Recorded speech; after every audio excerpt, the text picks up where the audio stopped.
samedi 2 novembre 2019 à Chanteloup-les-Vignes, une petite bande d'imbéciles et d'irresponsables, c'est ainsi que les a qualifiés Édouard Philippe, Premier ministre de la République française, a mis le feu au chapiteau L'Arche qui accueillait la Compagnie des Contraires. C'est un coup à l'art et à la culture du nord des Yvelines. Madame Catherine Arenoux, maire de Chanteloup-les-Vignes, a donné une conférence de presse le dimanche 3 novembre afin de réagir à cette destruction d'équipements publics. Le propre avenir familial changera et on ne peut pas les laisser sur le bord du chemin en disant on laisse tomber, c'est pas possible. Il y a un habitant, excusez-moi, un habitant qui disait qu'il y avait eu une altercation entre jeunes et membres de la mairie il y a quelques jours. Ah, pas que je sache.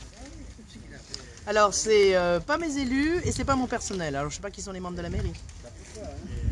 Dire à côté de ça que je suis menacée régulièrement et qu'on m'avait déjà menacé de cramer cet équipement, oui. Mais ça s'appelle pas une altercation, ça s'appelle des menaces. Une maire du quartier ici disait aussi que finalement il y avait beaucoup d'argent qui était dépensé de la ville dans des infrastructures culturelles, dans des associations, mais qu'il y avait toujours autant de chômage et que finalement tout ça c'était pas vraiment des avancées pour la ville. Qu'est-ce que vous dites à ces critiques? Il faut pas tout mélanger, on a besoin de tout. On a besoin d'un vrai travail éducatif de long terme.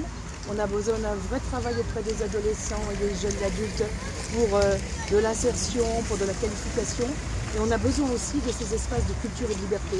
Parce qu'on ne peut pas vivre simplement en se concentrant sur l'emploi. En plus, je vous rappelle que l'emploi n'est pas de la compétence du maire, mais que par ailleurs, dans un autre poste, je travaille sur l'insertion des publics et que l'idée, c'est quand même, et toutes mes équipes travaillent là-dessus, on travaille sur la formation, la recherche de stage, la recherche d'emploi, mais tout ça, c'est parallèle. On ne peut pas faire l'un sans l'autre. Quelle société accepterait d'abandonner culture et sport sous prétexte qu'il faut mettre des moyens exclusivement dans l'emploi? Et en plus, ce n'est pas les mêmes moyens, tout le monde le sait. Les moyens d'investissement ne sont pas les moyens du fonctionnement, et les moyens de l'emploi, si le chômage n'existait qu'à Chanteloup, ça se saurait. Le problème du chômage et le problème du manque de qualification d'un certain nombre de nos jeunes publics, ce n'est pas le fait des Chantelouvois, ce n'est pas le fait que de Chanteloup, c'est un travail beaucoup plus global.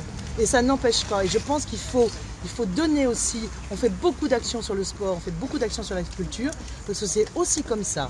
Les gamins s'ouvrant à la fois sur des sports nouveaux, sur une culture, c'est aussi comme ça qu'ils acquerront des compétences et qu'ils acquerront des savoir-faire et qu'ils trouveront leur voie plus facilement. Donc c'est pas du tout, c'est complètement indispensable à leur avenir. Vous avez discuté tout à l'heure avec les habitants, qu'est-ce qu'ils vous ont dit, comment vous les avez sentis? Ceux que j'ai rencontrés, je ne les ai pas tous rencontrés, mais ceux que j'ai rencontrés sont désespérés.